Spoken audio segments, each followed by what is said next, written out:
جو خود مستقل اور مکمل ہے، لیکن انکار اور تکذیب کسی کی نہیں کرتے، بخلاف یہودیت اور نصرانیت کے منسوخ ہونے کے علاوہ تحریف کی وجہ سے اب اس میں کسی کی تصدیق ہے اور کسی کی تکذیب ہے۔ ربط جب ثابت ہو چکا کہ اب جبکہ ملت ابراہیمی رسول اللہ صلی اللہ علیہ وسلم کی شریعت کی اتباع میں منحصر ہے تو ہدایت بھی اسی میں ہے، یہودیت اور نصرانیت میں ہدایت نہیں ہے۔ لہذا فرماتے ہیں فَإِنْ آمَنُوا بِمِثْلِ مَا آمَنْتُمْ بِهِ فَقَدِ اهْتَدَوْا وَإِنْ تَوَلَّوْا فَإِنَّمَا هُمْ فِي شِقَاقٍ فَسَيَكْفِيكَهُمُ اللَّهُ وَهُوَ السَّمِيعُ الْعَلِيمُ۔ فَإِنْ آمَنُوا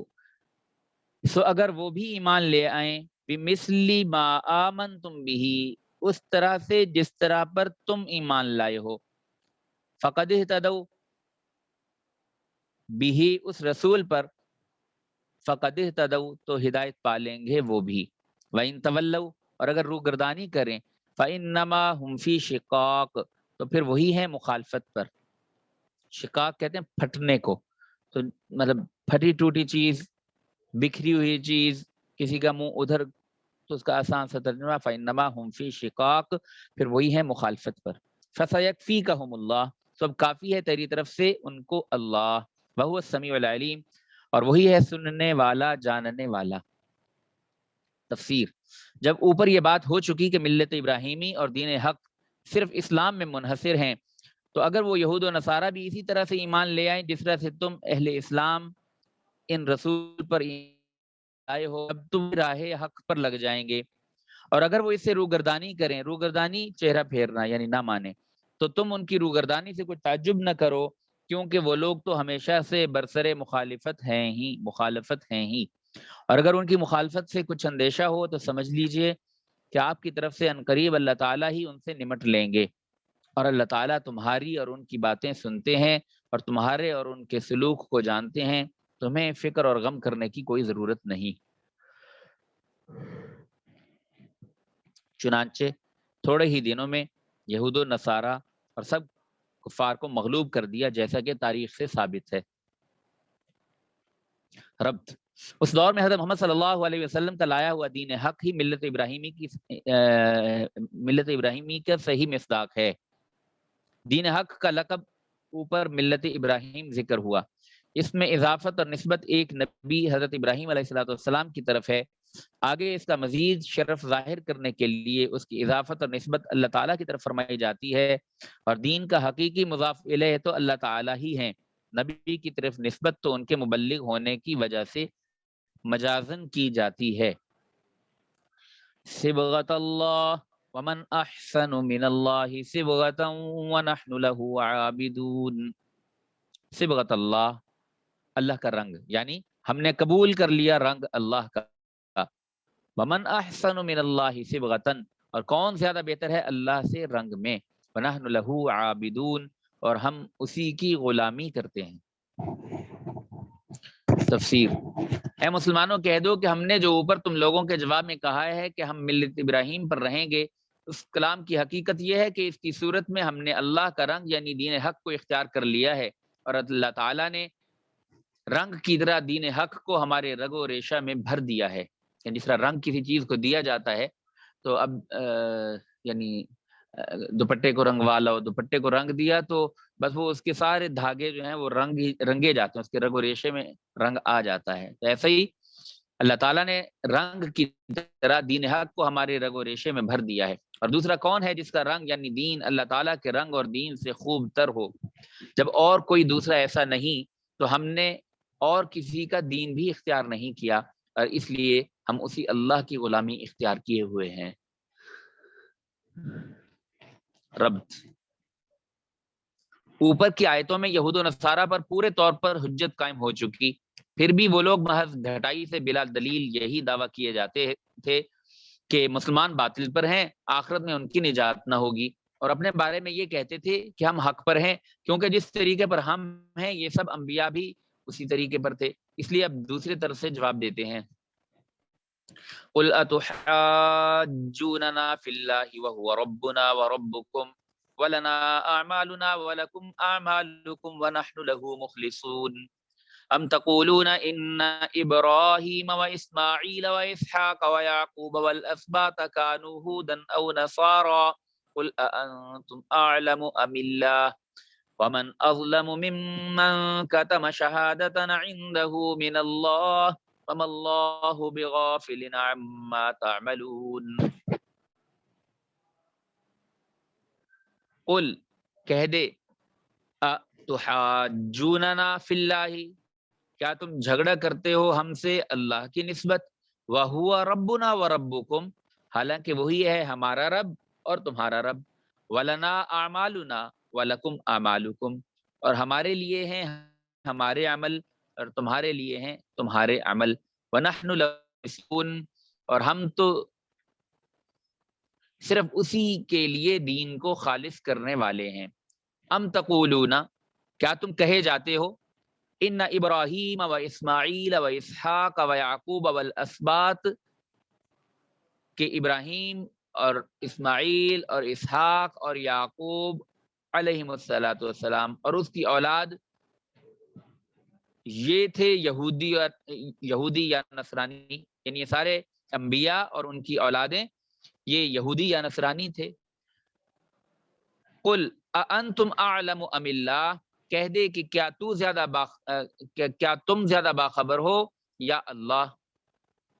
ومن اظلم ممن کتم شہادتا عنده من اللہ، ومن اظلم،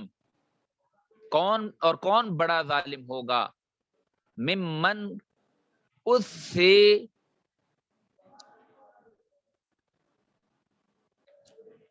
کتم شہادتا عنده من اللہ، جس نے چھپائی وہ گواہی جو تھی اس کے پاس،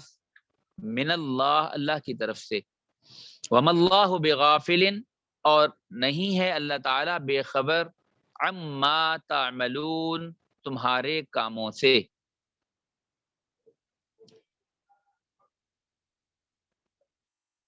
تفسیر، آپ ان یہود و نصارہ سے فرما دیجئے کہ کیا تم لوگ اب بھی ہم سے جھگڑا کیے جاتے ہو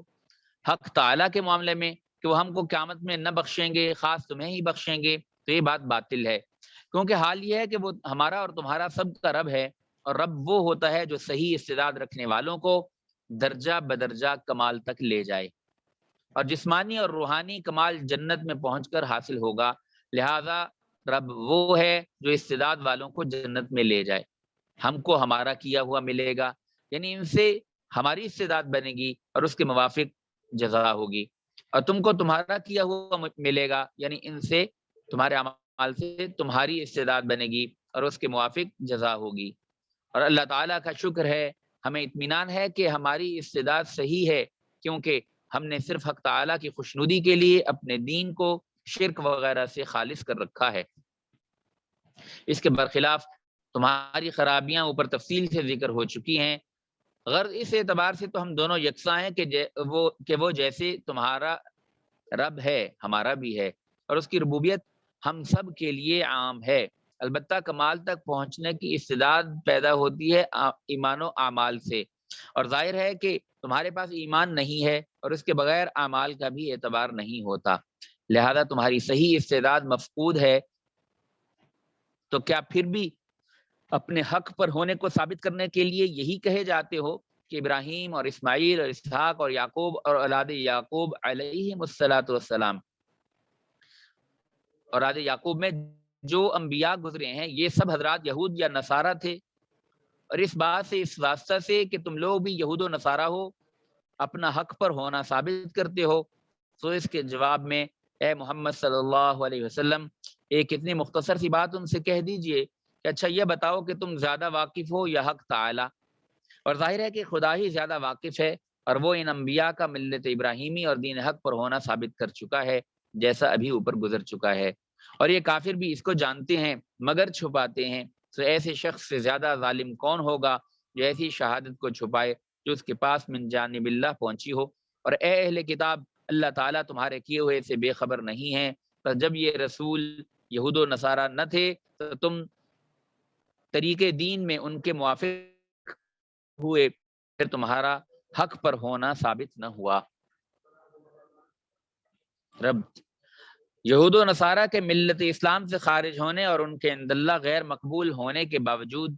ان لوگوں کے اس فخر اور ذوم کا کہ انبیاء کے ساتھ ان کی نسبت آخرت کی نجات کے لیے کافی ہے، جواب دینے کے لیے آیت تلک امتن پہلے بھی ارشاد فرمائی گئی تھی، لیکن چونکہ وہ اپنے ذوم باطل پر مصر تھے اور اپنی بات کی تکرار کیے جاتے تھے، اس لیے آخری جواب کے طور پر اسی آیت کو تاکید کے طور پر دوبارہ لائے۔ تلک امت قد خلت لها ما کسبت وَلَكُمْ مَا كَسَبْتُمْ وَلَا تُسْأَلُونَ عَمَّا كَانُوا يَعْمَلُونَ۔ تِلْكَ أُمَّةٌ قَدْ خَلَتْ، وہ ایک جماعت تھی جو گزر چکی، لہا ما کسبت، ان کے واسطے ہے جو انہوں نے کیا، وَلَكُمْ مَا كَسَبْتُمْ، اور تمہارے واسطے ہے جو تم نے کیا، وَلَا تُسْأَلُونَ،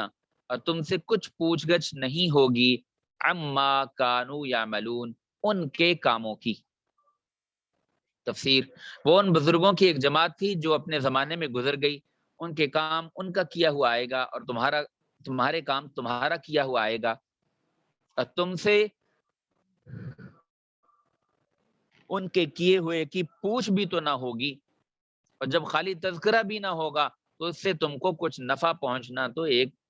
طرف رہا۔ یعنی انبیاء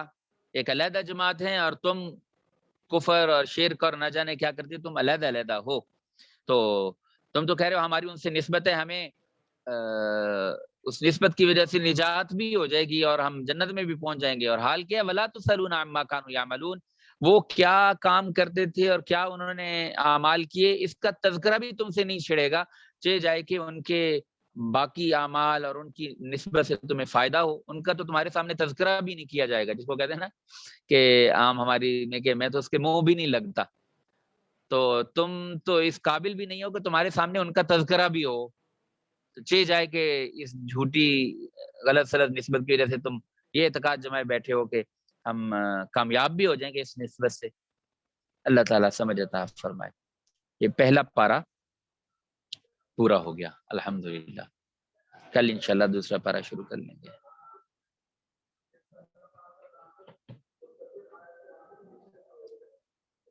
جی کوئی سوال وغیرہ؟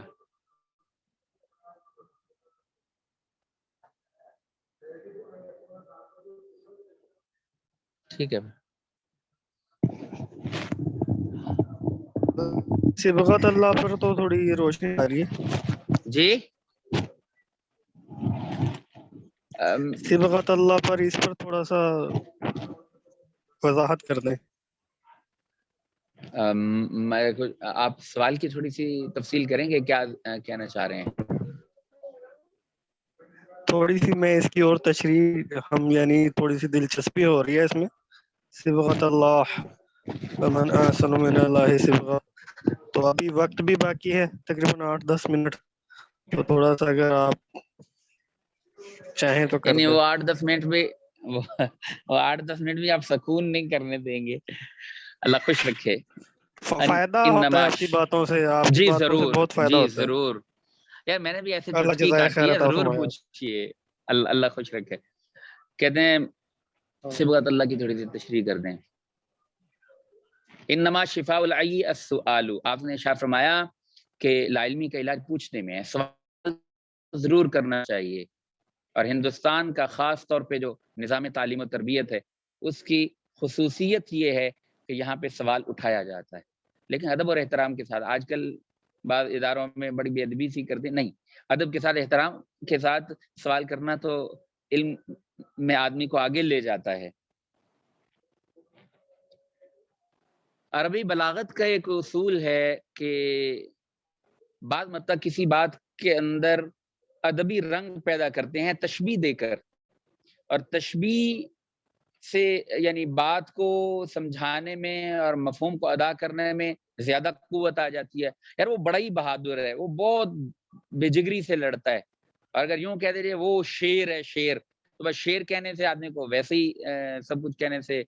یعنی استغنا ہو جاتا ہے، وہ شیر ہے، شیر کی طرح لڑتا ہے۔ تو اب وہ انسان شیر تو نہیں ہے، شیر کیا نام ہے ایک جانور ہے یا انسان ہے، اس کی دم ہے، اس کی دم نہیں، اس کے پنجے ہیں، اس کے پنجے نہیں، وغیرہ۔ تو اس کو کہتے ہیں تشبیہ، بلاغت کے اندر اس کو کہتے ہیں تشبیہ۔ تو تشبیہ میں ایک وہ ہوتا ہے فرد جس کو کسی کے ساتھ مشابہ قرار دیا جائے، اس کو کہتے ہیں مشبہ، اور ایک وہ ہوتا ہے جس کے ساتھ کسی کو مشابہ قرار دیا جائے، اس کو کہتے ہیں مشبہ بہی۔ جیسے زید شیر ہے، زید کو شیر کے مشابہ قرار دیا تو زید مشبہ ہے، اور شیر جو ہے وہ مشبہ بہی ہے۔ اور وجہ تشبیہ تیسری چیز ہوتی ہے، وہ ہے بہادری۔ تو جیسے کہ شیر کے اندر بہادری پائی جاتی ہے، ایسے ہی زید کے اندر بھی بہادری پائی جاتی ہے۔ تو ایک تو ہے رنگ،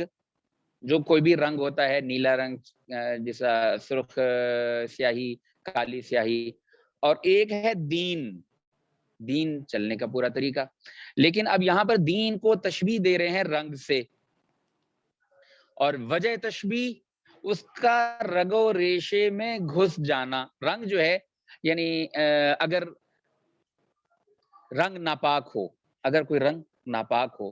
اور وہ کسی کپڑے پہ گر جائے، یا ناپاک رنگ سے کپڑے کو رنگ دیا جائے اور بعد میں دھو لیا جائے، تو دھونے سے کپڑا پاک تو ہو جائے گا لیکن رنگ نہیں جائے گا۔ تو رنگ ایسی چیز ہے کہ رنگ اگر اس کو نچوڑ بھی دے، نکال بھی دے رہے، تو وہ رنگ اپنا اثر باقی رکھتا ہے، وہ چھوڑتا نہیں۔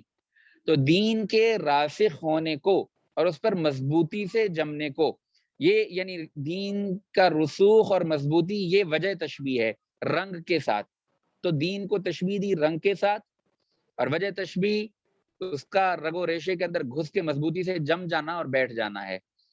تو کہا کہ صبغۃ اللہ، یہ مفعول بھی ہے، اگر تھوڑی سی عربی سے مناسبت ہو تو آپ کو معلوم ہوگا کہ صبغۃ اللہ اس پہ نصب ہے، تو یہ مفعول بھی بنے گا۔ تو اس کا جو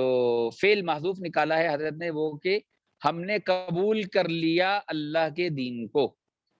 تو قبلنا صبغۃ اللہ،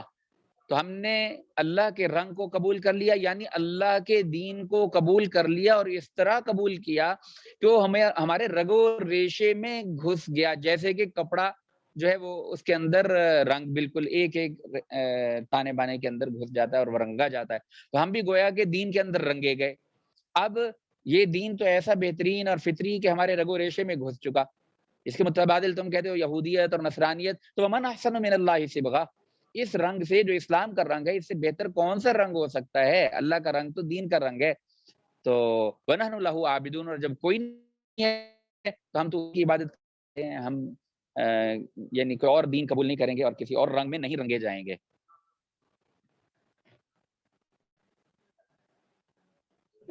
جی السلام علیکم ورحمۃ اللہ۔ مولانا یہ آپ سے پوچھنا تھا وعلیکم کہ السلام آپ نے ورحمۃ فرمایا تھا کہ اللہ ایک ہے، اس سے پہلے اس بات کی اللہ ہے، تو اس کی ضرورت تھوڑی سی اور ہاں، وضاحت فرما دیں، کوئی قرآنی آیات سے بھی یعنی ہاں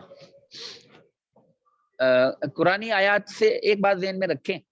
دلائل دو طرح کے ہوتے ہیں، عقلی اور نقلی۔ کل جو ہم نے بحث کی ہے وہ ہم نے عقلی دلیل پہ بحث کی ہے۔ تو جو چیز عقلی ہے وہ عقلی سے ثابت ہوگی۔ اب مثال کے طور پر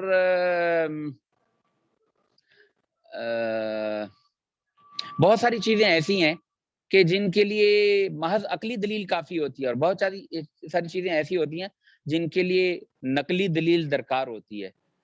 تو یہ تو خیر بہت لمبا موضوع ہے، اور اس کی مثالیں اتنی ذہن میں آ رہی ہیں کہ کس کو بیان کریں اور کس کو بیان نہ کریں۔ اب مثال کے طور پر میں ایک فرضی سی مثال دیتا ہوں۔ میں کہتا ہوں میں جامعہ دارالتقویٰ میں بیٹھا ہوں، یہاں پہ ظہر کے بعد مولانا طارق جمیل صاحب کا بیان ہوگا، یہ میں نے ایک بات کہہ دی۔ اب دوسرا کہ اس کی عقلی دلیل دیں، تو اس کی عقلی دلیل کی ضرورت ہی نہیں ہے، یہ تو خبر سے تعلق رکھتی ہے کہ نقل صحیح ہے، کسی نے آپ کو بتایا ہے، یعنی آپ کا سورس کیا ہے جس سے آپ یہ کہہ رہے ہیں، تو اس کے لیے نقل درکار ہے۔ اور بہت ساری چیزیں ایسی ہوتی ہیں کہ جن کے لیے بنیادی طور پر عقل بنیاد ہوتی ہے۔ تو اللہ کا وجود دراصل عقلی مسئلہ ہے۔ احسان کیا اللہ نے، اور تبرعاً، اس کو قرآن میں کئی جگہ پہ بیان کیا۔ تو لیکن اگر یہ نہ بھی ہوتا تو امام ابو حنیفہ رحمۃ اللہ علیہ کا الفقہ الاکبر میں تصریح سے بیان کردہ مذہب یہ ہے کہ اگر کوئی آسمانی وحی کی رہنمائی نہ ہو، کوئی ایسا علاقہ فرض کر لیتے ہیں جہاں پہ کوئی نبی نہیں آیا اور ان کی زبان میں ان کو اسلام کی دعوت نہیں پہنچی، اچھا یہ قیامت میں ان کا کیا ہوگا؟ کہ کوئی نبی ان کے پاس، ایسا تو ویسے نہیں ہے لیکن ہم فرض کر رہے ہیں کہ نبی نہیں آیا، یا نبی تو آیا اس علاقے میں لیکن ان کو اپنی زبان میں اس کی بات کا حاصل معلوم نہیں ہوا،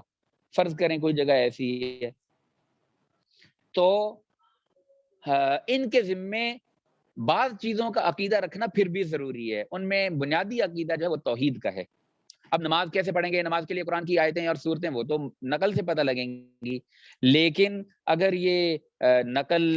نہ بھی پہنچے ان تک تو ان کو توحید کا عقیدہ رکھنا ضروری ہے۔ تو توحید کا عقیدہ بنیادی طور پر نقلی نہیں، وہ نقول کثیر ہیں، یعنی پہلے بات پوری کرتا ہوں۔ تو توحید کا عقیدہ بنیادی طور پر نقلی مسئلہ نہیں ہے، عقلی مسئلہ ہے۔ یہ نقل موجود ہے لیکن یہ مسئلہ نقلی نہیں، مسئلہ عقلی ہے۔ نقل تاکید کر رہی ہے، تائید کر رہی ہے اسی بات کی کہ عقل بھی یہی کہتی ہے اور نقل بھی یہی بتاتی ہے، لیکن یہ بنیادی طور پر عقلی مسئلہ ہے۔ تو میں نے اس توحید کے عقلی یعنی روح سے ایک دلیل حضرت مولانا قاسم نانوتوی رحمۃ اللہ کی کل بیان کی تھی کہ اللہ ہے، اللہ کا وجود، اس پہ حضرت نے جو دلیل دی تھی وہ یہ کہ آدمی زندگی میں 20 فیصلے کرتا ہے کہ یہ چیز اچھی ہے، یہ اچھی نہیں ہے، یہ افضل ہے، یہ غیر افضل ہے۔ تو حضرت کا کہنا یہ تھا کہ یہ آدمی کا افضل اور غیر افضل کا فیصلہ کرنا اور حسن اور قبح، حسین اور قبیح کا فیصلہ کرنا کسی پیمانے کی بنیاد پر ہوگا، اور وہ پیمانہ انسان کے